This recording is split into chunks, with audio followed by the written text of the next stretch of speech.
The greatest discoveries in the galaxy were never made inside a laboratory. They were made around an ordinary dinner table. The observation chamber overlooking Earth remained perfectly silent as Lyra Velis signed her name across the luminous contract suspended above the crystal desk. Every member of the Royal Academy watched without blinking. Their silver robes shimmered beneath the pale light of the orbital station, while the blue sphere below turned slowly in the darkness, wrapped in drifting clouds and scattered city lights. For centuries, the Academy had studied emerging civilizations from a safe distance, collecting numbers, languages, genetic samples, and historical records. Humanity fascinated them, but only as an academic subject. To Lyra, that was no longer enough. At 25 cycles old, she had become the youngest royal scientist ever selected for the Cultural Immersion Initiative, a program considered so impractical that it had never advanced beyond simulations. This time would be different. She would spend 7 consecutive Earth days living exactly as a human. No royal privileges. No advanced assistance beyond basic translation. No hidden surveillance except emergency monitoring. She would sleep where humans slept, eat what they ate, work beside them, and obey their ordinary routines. The mission sounded almost insulting to many senior scholars. Why would the brightest scientist in the Empire waste an entire week pretending to belong to one of the youngest civilizations in known space? The answer, according to Lyra, was painfully simple. Data had reached its limit. Understanding had not. An elderly council member folded his hands behind his back and studied her with quiet disappointment. You believe emotions can be measured through participation. Lyra lifted her chin. I believe behavior cannot be fully understood through observation alone. Human beings are inconsistent. Precisely. They are irrational. That is why they deserve proper study. Soft murmurs drifted across the chamber. Another counselor activated the agreement. Brilliant symbols floated into the air like tiny stars. The conditions remain unchanged. If your conclusions support the Academy's long-standing evaluation, your research division will receive unrestricted funding and you will be promoted immediately. If your findings contradict established doctrine, your position within the Royal Academy will be permanently surrendered. The room became perfectly still. Every scientist present expected hesitation. Instead, Lyra placed her palm against the glowing seal. Accepted. The symbols dissolved into streams of golden light before disappearing entirely. Far below, Earth rotated peacefully, unaware that one of the galaxy's most accomplished researchers had just wagered her entire future on 7 ordinary days. Hours later, a compact shuttle slipped quietly through Earth's upper atmosphere. There was no dramatic arrival, no military escort, and no ceremonial welcome. The craft landed beside a modest energy maintenance station outside a small American town where late afternoon sunlight painted long shadows across weathered fences and quiet fields. Waiting near an aging pickup truck stood Ethan Brooks, 34 years old, 6 feet 1 inch tall, broad-shouldered, wearing faded denim, work boots dusted with gravel, and a calm expression that suggested he had repaired more broken machines than he had ever complained about. He glanced toward the descending shuttle, scratched the back of his neck, and smiled with the easy patience of someone expecting nothing extraordinary. Lyra stepped onto Earth for the first time. Her polished travel cloak reflected the warm sunlight before shifting into simple civilian clothing prepared for the mission. She examined the gravel beneath her shoes, the scent of fresh-cut grass carried by the breeze, the distant laughter of children somewhere beyond the trees, and the unmistakable aroma of coffee drifting from a nearby workshop. None of it appeared remarkable according to the Academy's records. Yet standing there, breathing the cool evening air instead of analyzing it through instruments, she felt something that had never appeared in any scientific report. Curiosity no longer belonged to her research. It belonged to her. The gravel crunched softly beneath Lyra's shoes as Ethan Brooks lifted her single travel case into the back of his weathered pickup truck with the same casual care he might have shown a neighbor arriving from another state instead of another star system. She watched him carefully, waiting for questions about her title, her technology, or the extraordinary circumstances of her visit. None came. He simply opened the passenger door with an easy smile. Long trip, he asked. Her translator rendered the words instantly, but the simplicity puzzled her more than any complex scientific discussion. Approximately 412 light years, she answered honestly. Ethan blinked once before laughing quietly. Well, that definitely beats my morning commute. He climbed behind the wheel, started the aging engine, and guided the truck onto a narrow country road lined with maple trees glowing beneath the warm light of late afternoon. According to every briefing Lyra had studied, humans displayed endless curiosity when encountering the unknown. Yet Ethan spent the next several miles talking about ordinary things instead. He mentioned that rain was expected tomorrow, that the town diner served the best apple pie within 50 miles, and that the old bridge was finally being repaired after months of delays. None of it seemed important, yet every sentence carried an unexpected sense of comfort. Lyra quietly activated the hidden recorder inside her bracelet. Observation 1. Humans often establish trust through mundane conversation rather than immediate investigation. Emotional stability appears to increase through familiar routines. The truck rolled into a quiet neighborhood where modest homes stood beneath broad trees casting long evening shadows across freshly cut lawns. Children chased one another down the sidewalk, while someone watered flowers beside a white fence. An elderly couple waved as Ethan drove past. He waved back without slowing. "Everybody knows everybody here," he explained. "Makes life easier." Lyra looked across the neighborhood with growing confusion. No surveillance drones floated overhead. No visible security patrols guarded the streets. Yet people left bicycles on front porches and greeted strangers without hesitation. The Academy had classified this level of openness as statistically inefficient. Standing before Ethan's small house, she noticed faded blue paint, a wooden porch swing that creaked gently in the breeze, and flower pots surrounding the front steps. Nothing matched the architectural precision of her home world. Everything felt imperfect. Everything also felt alive. Ethan unlocked the front door and stepped aside. "Welcome home." Well, at least for a week. The final words lingered in her thoughts far longer than they should have. Home. The Academy had described this location as temporary housing for experimental observation. Ethan described it as home without even thinking. Inside, the scent of brewed coffee mixed with fresh bread and polished wood. Framed photographs rested on shelves beside well-worn books and an old acoustic guitar leaning quietly in the corner. Every object appeared to possess a history instead of merely serving a function.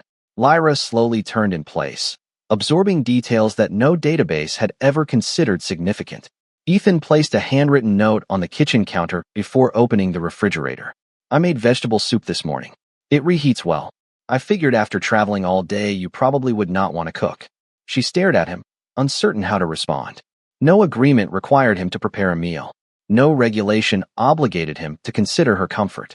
He had simply anticipated another person's needs. That possibility had never appeared in the Academy's predictive models. As the evening sunlight stretched across the kitchen floor, Lyra realized she had already collected her most surprising piece of evidence. Humanity's greatest mystery might not be its technology or its history. It might be the quiet kindness that people offered when no one was measuring it. Morning arrived with soft golden light spilling through the kitchen window long before Lyra's internal biological clock expected wakefulness. Birds filled the quiet air with songs so varied that her translator briefly attempted to classify them as spoken language before abandoning the effort. She stood near the window, holding a warm ceramic mug exactly as Ethan had shown her. The night before, steam drifted upward in slow ribbons, carrying the rich scent of freshly brewed coffee through the small house. The Academy's nutritional files described coffee as a stimulant commonly consumed by humans.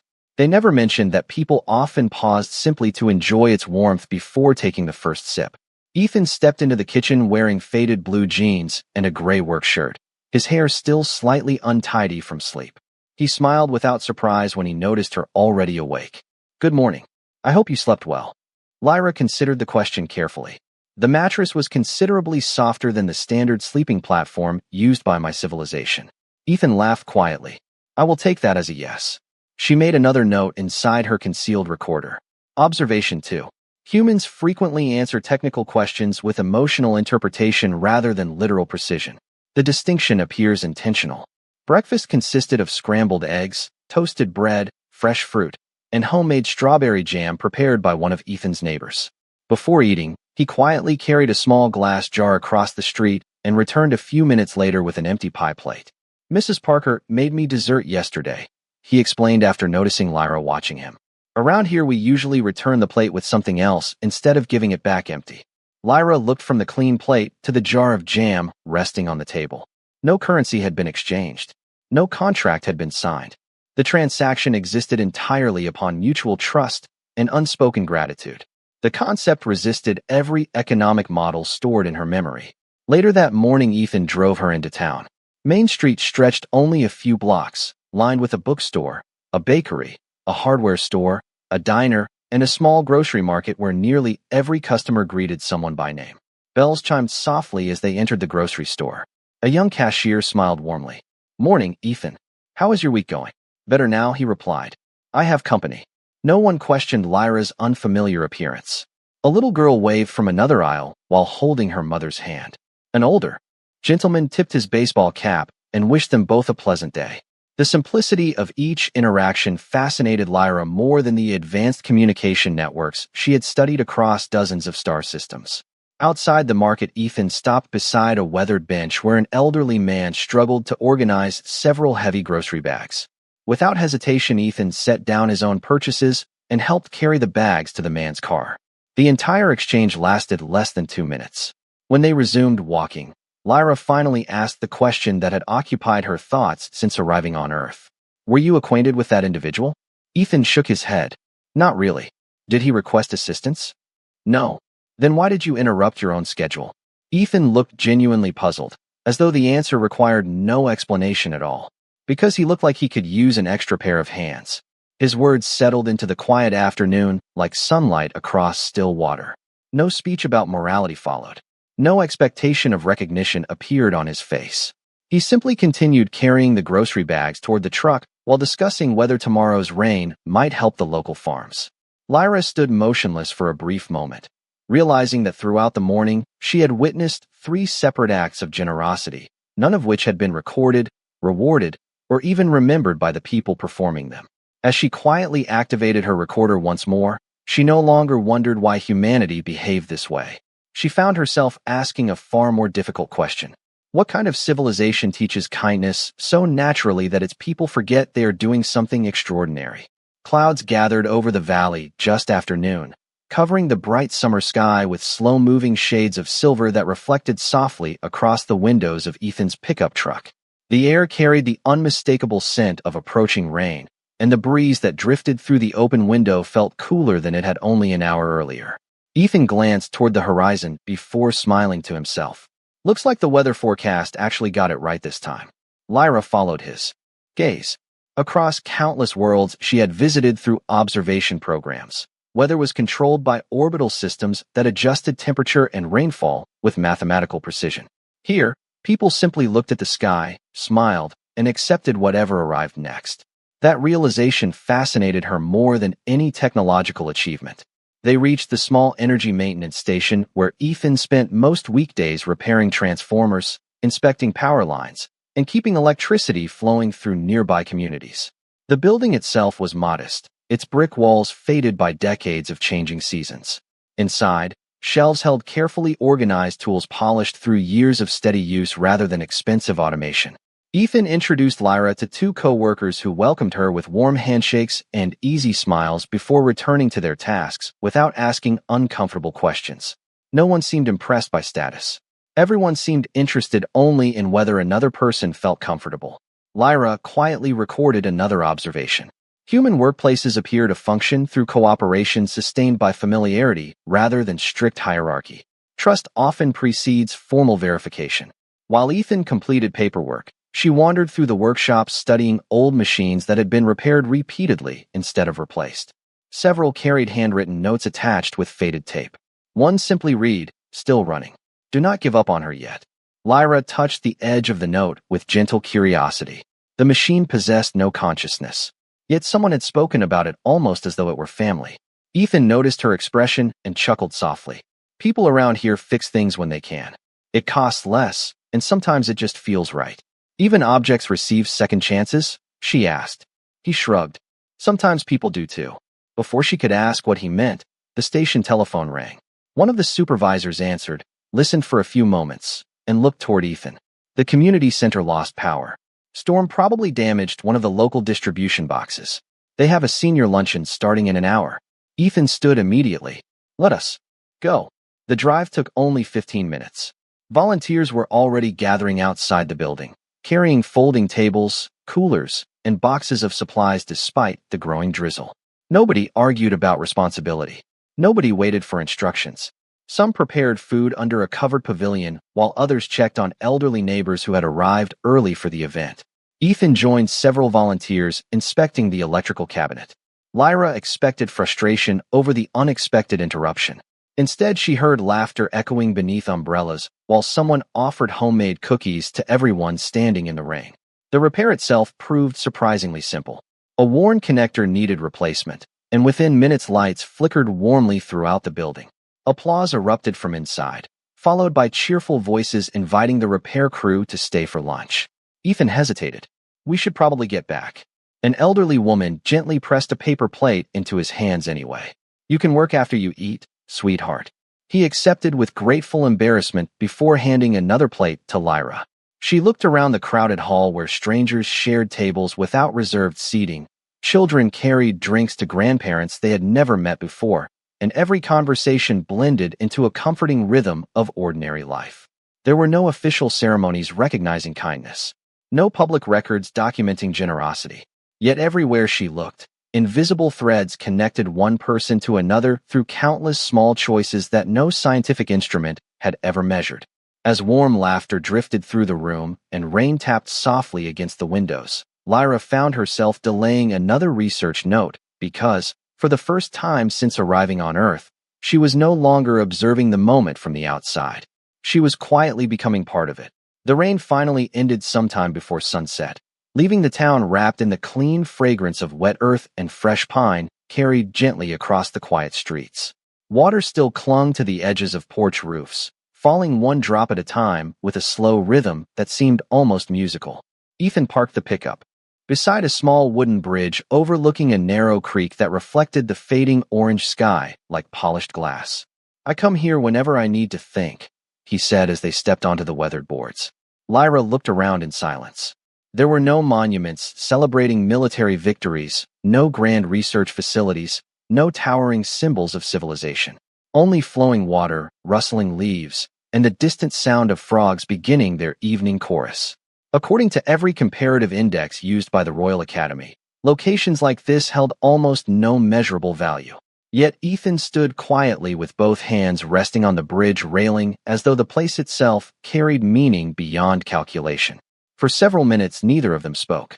Lyra realized that humans appeared remarkably comfortable sharing silence without interpreting it as discomfort. She quietly stored another observation.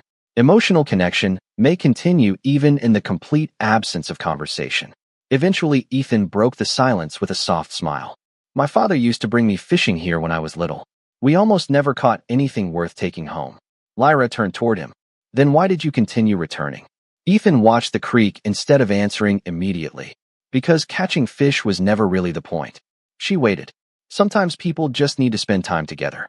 The explanation seemed impossibly incomplete from a scientific perspective, yet strangely satisfying at the same time. As twilight settled across the valley, they walked back toward the truck and stopped at a small neighborhood grocery store to pick up a few things for dinner. Inside, an elderly cashier recognized Ethan immediately. "You are just in time," she said cheerfully. "The bakery accidentally made extra bread again." Ethan laughed. "Funny how that keeps happening." She handed him 2 warm loaves wrapped in brown paper. He paid for one and quietly asked that the second be delivered to a retired schoolteacher who lived alone on the edge of town. Lyra noticed that the cashier did not write anything down. She simply nodded with complete confidence that the request would be honored. Outside the store, she finally voiced the question that had occupied her thoughts all afternoon. "How does she know you will return the kindness?" Ethan looked genuinely surprised. "She does not." "Then why trust you?" He shrugged lightly. "Because somebody trusted her once." The answer echoed inside Lyra's thoughts long after they reached the house. Later that evening, they prepared dinner together. Ethan patiently showed her how to slice vegetables, stir soup without rushing, and set the table even though only 2 people would be eating. Every action followed an unwritten rhythm built through repetition rather than instruction. The kitchen filled with the comforting scent of herbs, baked bread, and warm broth while soft jazz played from an old radio resting above the refrigerator. During the meal, Ethan asked about her favorite stars, the colors of distant nebulae, and whether sunsets existed on her home world. Not once did he ask about advanced technology or political influence. He seemed far more interested in what she had felt than in what she had accomplished. After dinner, Lyra sat alone on the porch while tiny fireflies drifted above the damp grass, like living constellations scattered across the night. She activated her recorder and hesitated longer than ever before. Her reports had always contained statistics, probabilities, and carefully verified conclusions. Tonight, however, one sentence appeared before every scientific observation she intended to dictate. Humans invest extraordinary effort into moments that produce no measurable advantage. And somehow, those moments appear to become the most valuable parts of their lives. For the first time since accepting the Academy's wager, Lyra quietly wondered whether the experiment was changing far more than her research. She wondered if it was beginning to change her. The sixth morning began beneath a sky so clear that every blade of grass seemed outlined in sunlight, still carrying the cool breath of the previous night's rain. A gentle breeze drifted through the open kitchen window, carrying the scent of pine, fresh soil, and coffee that Ethan had already poured before Lyra entered the room. She had begun recognizing the sounds of the house before opening her eyes each morning. The quiet hum of the refrigerator, the soft whistle of the kettle, the wooden floor settling beneath familiar footsteps. None of those sounds existed inside the Royal Academy, where every surface remained perfectly silent and every movement had been engineered for efficiency. Here, imperfections created comfort. Ethan placed a warm mug beside her without asking whether she wanted one. She accepted it with a grateful smile that appeared almost instinctively. That realization surprised her more than the gesture itself. She no longer analyzed every human custom before responding. Some had quietly become natural. "I have one stop to make before work," Ethan said while collecting his truck keys. "Would you like to come with me?" She nodded, and a few minutes later they drove along a narrow country road lined with old oak trees whose branches formed a canopy of shifting green light overhead. The truck eventually slowed beside a small hillside cemetery overlooking the valley below. White stones rested in neat rows surrounded by flowering shrubs and carefully maintained grass. The place felt peaceful rather than sorrowful. Ethan carried a small bouquet of fresh wildflowers gathered from the edge of his property and walked toward a simple granite marker. Lyra followed several steps behind, choosing not to interrupt the silence. Ethan gently placed the flowers beneath the headstone and stood quietly with his hands folded before him. The morning breeze stirred the leaves above while distant birds continued singing without knowing they were accompanying someone's memories. After several minutes, Lyra stepped closer and read the inscription.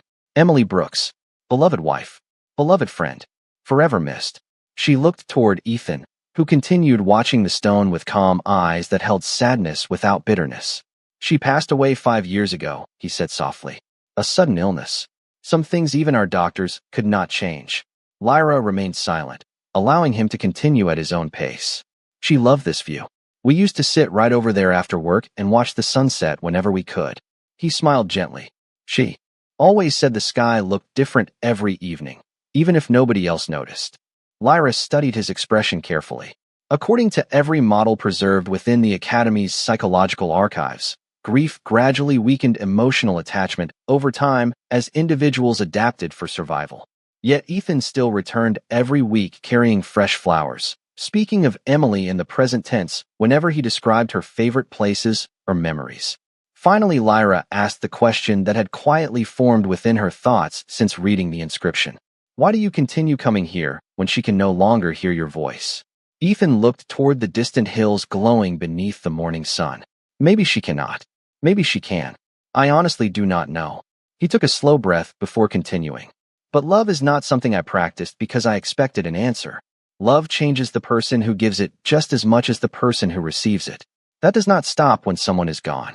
The words settled into Lyra's mind with astonishing weight.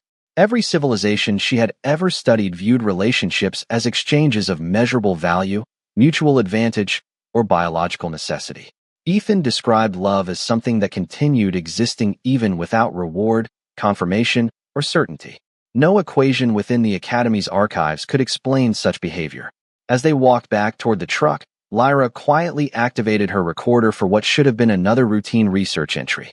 She remained silent for several seconds before finally speaking. Observation 6.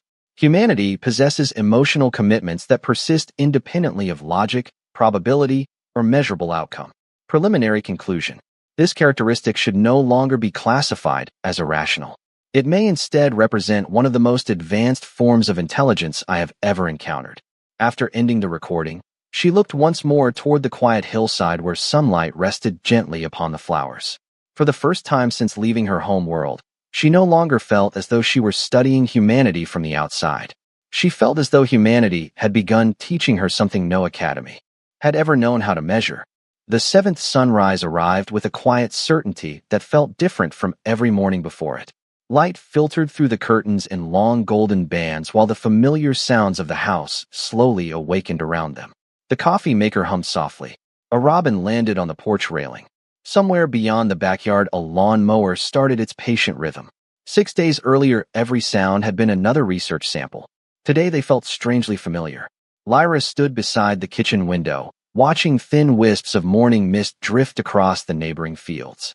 Her wrist communicator vibrated once with a signal she had known would eventually arrive. A single line of text appeared across the translucent display. Royal Retrieval Vessel entering Earth's atmosphere. Departure scheduled at 1700 hours local time.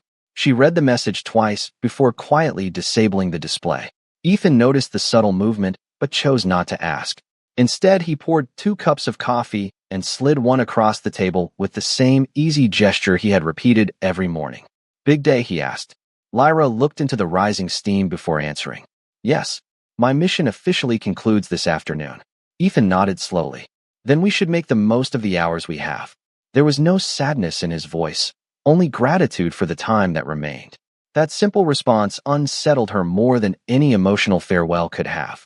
After breakfast, they spent the morning repairing the loose boards on the old porch swing together. Ethan measured each plank carefully, while Lyra handed him tools she had learned to recognize without consulting her translator. The work required patience rather than advanced knowledge. When they finally finished, Ethan tested the swing with a satisfied smile. Not perfect, he said, brushing sawdust from his sleeves, but it will last a few more years. Lyra looked at the repaired wood. Back home, the entire structure would have been replaced within minutes by automated systems. Here people invested time because something mattered to them. The difference no longer seemed inefficient. It seemed deeply human. During lunch, neighbors stopped by with homemade peach cobbler simply because they had baked too much. A retired teacher waved from across the street. Children rode bicycles through the neighborhood, laughing as though every summer afternoon would last forever. No one knew an interstellar scientist would soon leave their town. No one behaved differently because they believed they were being observed. Kindness continued exactly as it always had. Late in the afternoon, Ethan drove toward the same open field where she had first arrived. The road stretched beneath a brilliant blue sky, bordered by tall grass that swayed like gentle waves in the warm breeze.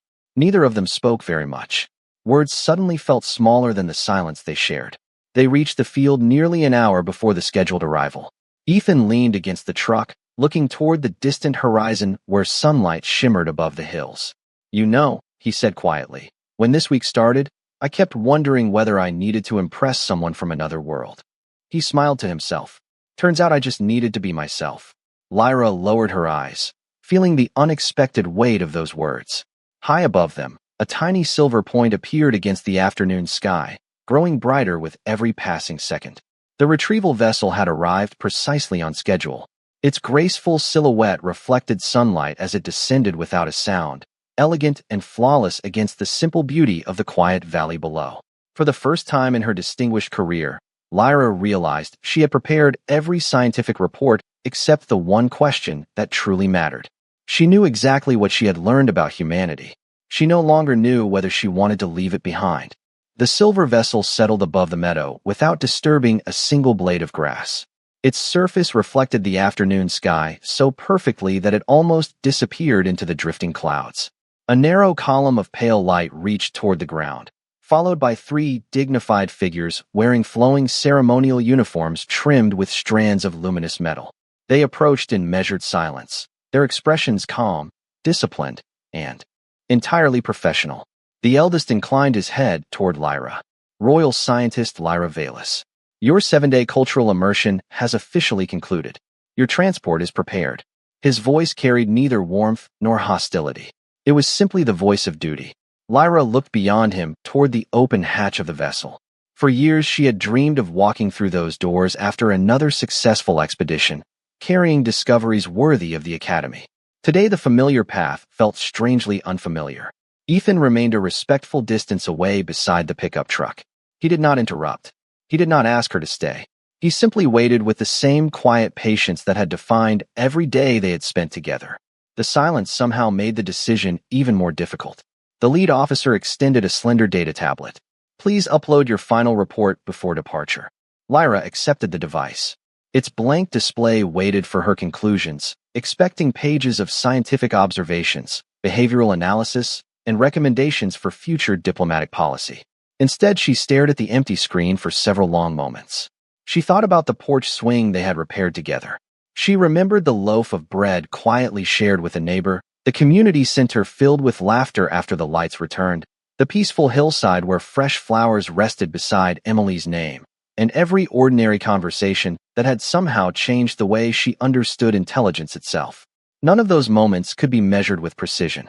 Yet together they outweighed every statistic she had collected across her career. The officer gently reminded her, "The Academy is awaiting your findings." Lyra finally began typing. She did not write equations. She did not list experimental results. She entered only a single paragraph.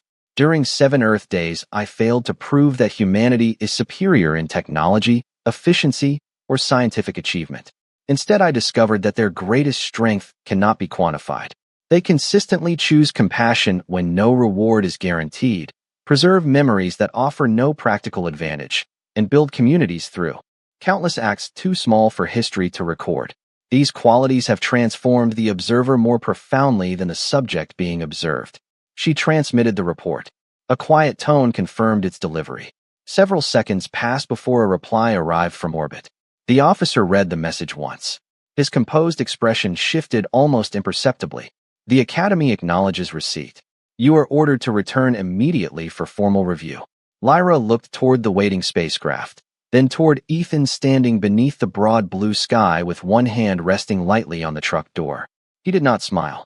He did not plead. He simply gave her the freedom to choose. That freedom itself became the final lesson humanity had offered her. She stepped forward. For one brief moment, the officers assumed she was walking toward the vessel. Instead, she stopped beside Ethan. The afternoon breeze lifted a few strands of her silver hair as she faced the delegation once more. Please inform the Academy that I understand the consequences. The lead officer remained perfectly still. You are declining immediate return? Yes. Your position within the Royal Academy will be suspended pending review. I understand. Your future rank, privileges, and research authority may be permanently revoked. Lyra nodded with complete calm. Knowledge has always required sacrifice. I simply know now which discoveries are worth making. No one spoke for several heartbeats. Finally, the officer inclined his head with quiet respect before turning back toward the waiting vessel. As the shuttle lifted silently into the bright afternoon sky, Lyra watched it become a small silver star disappearing beyond the clouds. For the first time since leaving her home world, she did not feel as though she had been left behind. She felt as though she had finally arrived exactly where she was meant to be. 1 year passed with surprising quietness. The small town changed almost imperceptibly, just as it always had. Fresh paint appeared on a few front porches. New flowers bloomed beside familiar sidewalks. Children who had once waved shyly at the unusual newcomer now greeted Lyra by name as she walked to the bakery each Saturday morning, carrying an empty basket that never returned empty. She had learned to bake bread that was still slightly uneven, to wave at passing trucks without thinking, and to drink coffee on the porch before sunrise simply because the world seemed kinder when the day began slowly. The Royal Academy never erased her name from its records, but her title had been removed, her laboratory reassigned, and her research authority permanently revoked. By every official measure, she had sacrificed the greatest career any scientist from her civilization could hope to achieve. Yet not once during that year did she send a request to return. Ethan never asked whether she regretted her decision. He had long since realized that some answers revealed themselves through ordinary days instead of extraordinary conversations. Then, on a bright autumn afternoon, the impossible happened. A silver diplomatic vessel descended above the same open meadow where Lyra had once chosen to stay behind. This time it did not arrive with officers prepared to retrieve her.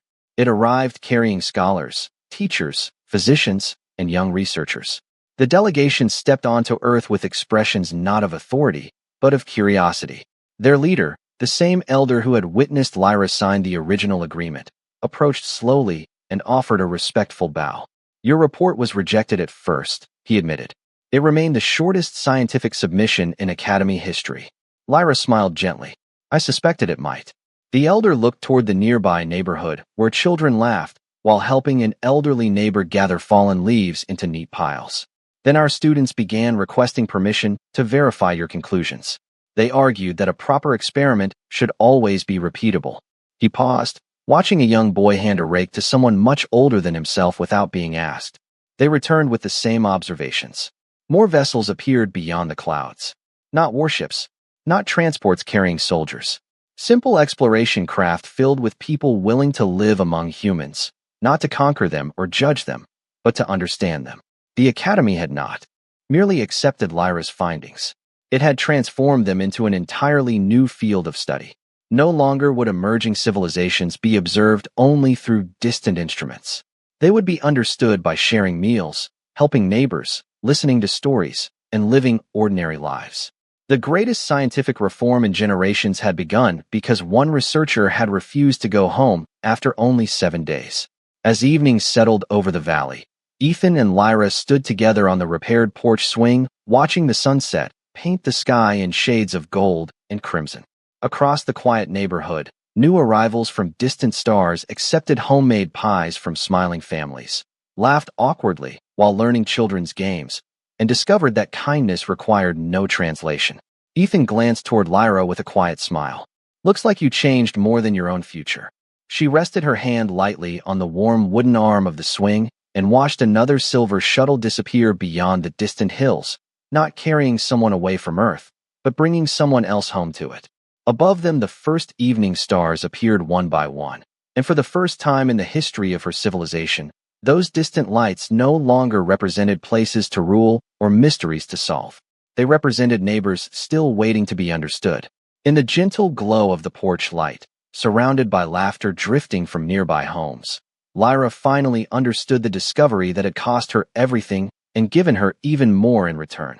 She had come to Earth to study humanity for 7 days. Instead, humanity had quietly rewritten the future of an entire civilization, one ordinary act of kindness at a time.